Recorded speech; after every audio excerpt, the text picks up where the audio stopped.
Hola, muy buenos días, Antonio, muy buenos días a todo el auditorio de Radio WAP y de Radio M12 que nos hacen favor de seguirnos semana con semana. Esta ocasión quiero hablar sobre la huelga nacional que inició la Coordinadora Nacional de Trabajadores este pasado 15 de mayo, el Día del Maestro. Pese a que la presidenta Claudia Sheinbaum anunció un aumento del 9% a los salarios de los compañeras y de las compañeras maestros, no especificó de qué forma, si iba a ser a salario directo, si iba a ser a algunos otros temas del propio salario, ¿no? Algunas otras prestaciones. Y bueno, esto en el debate que se ha dado sobre la semana ha ido contrapunteando a distintos sectores de nuestra sociedad, al grado de que incluso personas conectadas notablemente a Morena, articulistas o incluso intelectuales orgánicos de la 4T han señalado a la CENTE como beligerante, como rijosa. Falta muy poquito de que algunos de estos comentaristas, de estos analistas, se alineen a las palabras de Claudio X González, que debemos de recordar que él está por la privatización de la educación pública y de que esto deje de ser un derecho humano y se vuelva un negocio para unos cuantos grandes empresarios, y llamen, al igual que Javier Lozano, llamen a reprimir a los maestros de la CENTE, como ya se ha hecho en muchas ocasiones desde su fundación en 1979. Y bueno, aquí nosotros pedimos un periodo de reflexión para todas estas personas, pero sobre todo también para el pueblo que se está dejando llevar por estas, le podríamos llamar extravíos ideológico-políticos de estas personas que, sin darse cuenta, están defendiendo a disposiciones que fueron creadas en el neoliberalismo para hacer funcionar mejor ese sistema neoliberal y también para que se pudiera someter y expoliar más a los trabajadores. Esta lucha de la CENTE no inició en 2018, no inició ahora con la presidenta Claudia Sheinbaum, y tampoco es parte de la derecha o la extrema derecha o lo que llaman oposición, que ni los que mismos se asumen oposición han podido definir qué es la oposición, porque son un pequeño grupo todo derrotado, fascista y empresarial, que está siempre quejándose de que la 4T los desplazó del poder de la toma de decisiones del Estado. No de todo, pero sí de una parte importante y considerable. Bueno, una vez dicho esto, y haciendo esta especificación, la CENTE no empezó a luchar y no está luchando contra la 4T. La CENTE tiene un programa de lucha más sólido, principalmente lucha por la democratización del Sindicato Nacional de Trabajadores de la Educación, que primero fue controlado por Jongitud Barrios, quien fue destituido en 1989. Lamentablemente, en esa coyuntura, Carlos Salinas de Gortari impone a Elbaester Gordillo, quien también se dedica a perseguir, a reprimir y también a asesinar a varios maestros y maestras de la CENTE, de la Coordinadora Nacional de Trabajadores. Que esto es una coordinadora que está expresada por varias secciones del propio sindicato, del Sindicato Nacional de Trabajadores, y que ellos desde su propia fundación están luchando por democratizar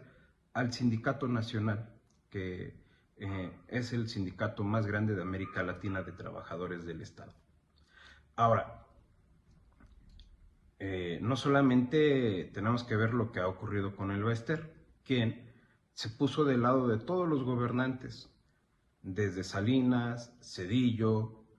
Fox, Felipe Calderón, hasta que da un punto de quiebre con Enrique Peña Nieto y es apresada en 2013 y liberada por ahí del 2019. En esa coyuntura, bueno, pues cambia la dirección del Sindicato Nacional de Trabajadores. Este cambio del Sindicato Nacional de Trabajadores viene ya aparejado con la nueva 4T. En 2018, con esta ola que le da el triunfo a Andrés Manuel López Obrador. Y bueno, el resultado es que hoy el líder del Sindicato Nacional de Trabajadores es un senador de la bancada de Morena, o sea, está enchufado también a la 4T. Y bueno, aquí es donde encuentra mucha relación las justas demandas de los compañeros de la Coordinadora Nacional de Trabajadores que están en plantón en la Ciudad de México y que están haciendo distintas actividades de lucha y de protesta, porque nosotros tenemos que recordar que los derechos sociales, los derechos para beneficiar al pueblo y a las capas oprimidas y pobres de la sociedad, siempre se han arrebatado a las clases dominantes a través de la lucha y la movilización.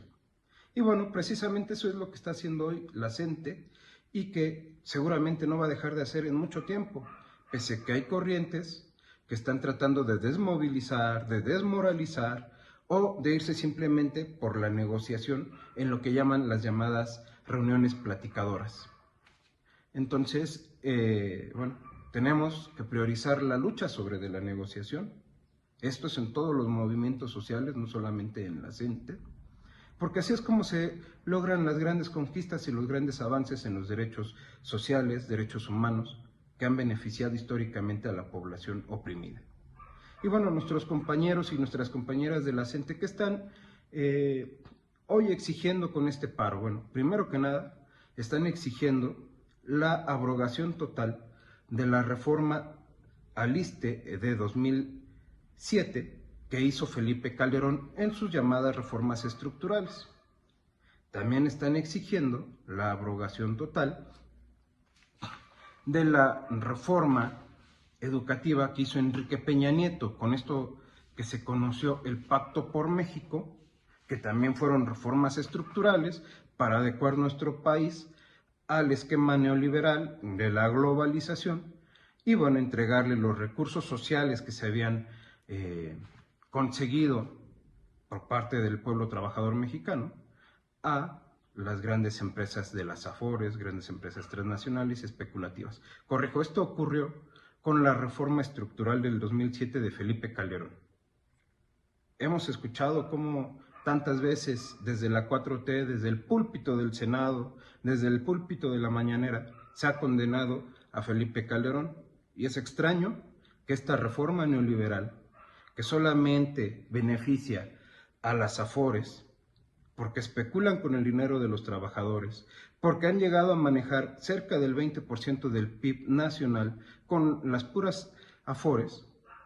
se está defendiendo una reforma estructural neoliberal que sigue vigente el día de hoy y que sigue generando perjuicio a los trabajadores, que terminó esta reforma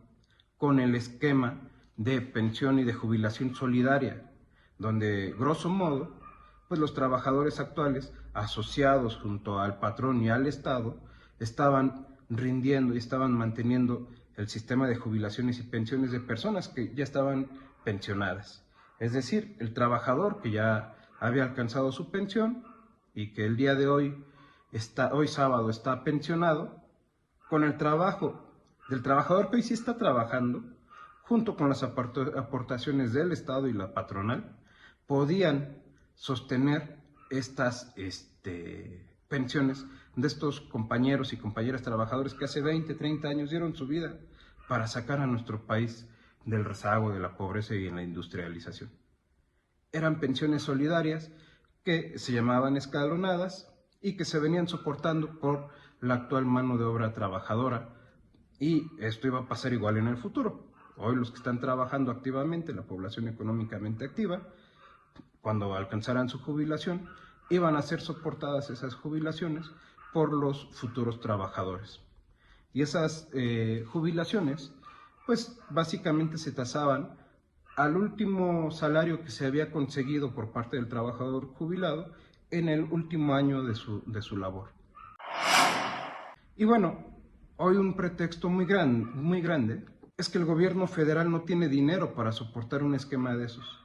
Bueno, yo hace rato decía, las Afores han llegado a manejar, nada más de las puras Afores, el 20% del Producto Interno Bruto de nuestro país. Y a la postre se está calculando que cada año las ganancias que se están generando de juntar todo el dinero individual de los trabajadores en estos fondos de inversión, pues va creciendo. Y aquí la paradoja, o mejor dicho, la esencia del capital y de estas leyes neoliberales es que demuestran que los esfuerzos individuales son muy limitados, porque un trabajador que se ha jubilado bajo el sistema de las Afores solamente va a vivir de lo que él, a lo largo de su vida trabajadora, haya aportado a su Afore. Y bueno, esto ya lo están viviendo varios trabajadores que se han jubilado sobre ese esquema, y ojalá en el auditorio haya personas en esta situación y nos puedan mandar su experiencia para que en un siguiente programa podamos leerla o podamos transmitir el WhatsApp audio o el video que nos hagan favor de enviar, para que nos digan si es rentable y si recomendarían ellos que se siguiera este sistema de jubilación por Afores, porque es un sistema individual muy limitado en lo individual como trabajador. Pero ¿qué es lo que hacen las entidades financieras? A través de la ley del 2007, pues estas Afores individuales las juntan, siendo un resultado de cientos de miles o de millones de trabajadores, hacen fondos de inversión y ahí sí hay rendimientos muy grandes, hay ganancias muy grandes, pero para las empresas que son dueñas de estas Afores, no para el trabajador. Es una forma de expoliación moderna. Y bueno, lo que la gente está diciendo, oigan, si eso es un negocio, si es un negocio rentable, porque por eso estas grandes financieras siguen manteniéndolo y no quieren que se abrogue esta reforma del 2007, pues regresemos al viejo esquema solidario que también representaba y que es parte de las luchas sociales de mediados del siglo XX y de las conquistas que se dieron por parte de la clase obrera en nuestro país y en muchas partes del planeta, que también tuvieron como referencia a la extinta Unión Soviética. Bueno, ya dije, hoy la gente está luchando por la abrogación de la reforma a la ley del ISSSTE del 2007, está luchando por la abrogación de la reforma educativa implementada por el sargento Nuño en la época de Peña Nieto y continuada en 2019 por la 4T con López Obrador. Están luchando por la abrogación de estas dos reformas que son neoliberales. Darle un repasito a la reforma educativa de Aurelio Nuño, Peña Nieto y Andrés Manuel. Básicamente se trató de una reforma laboral, no educativa, donde incluso una de las principales críticas y también de las principales expresiones de esta ideología neoliberal en estas reformas fue la palabra educación de excelencia que manejó el régimen del PRIAN en la reforma del Pacto por México, en la reforma educativa. Y que en la reforma educativa de Andrés Manuel López Obrador se siguió manteniendo esta palabra de excelencia educativa, que ya en varios análisis de compañeros y compañeras de la CENTE nos explican que el hablar de excelencia es hablar en el individualismo, hablar de una sola persona y de desvirtuar todo el contenido educativo, porque se debe de hablar de calidad de la educación, no solamente de la excelencia. Y bueno, también están luchando por el aumento al 100% de su salario y por la democratización del Sindicato Nacional de Trabajadores de Educación y por la libertad sindical, que hoy también la quieren cooptar, la quieren acotar. Antes de entrar al tema de la libertad sindical y de la democratización sindical, que también es un tema muy amplio y que vamos a abordar en otros programas, quiero hablar del tema del aumento de salario que están pidiendo nuestras compañeras y nuestros compañeros de la coordinadora. En 2023, el presidente López Obrador, el Día del Maestro, anunció que todos los maestros iban a ganar más de 16,000 pesos.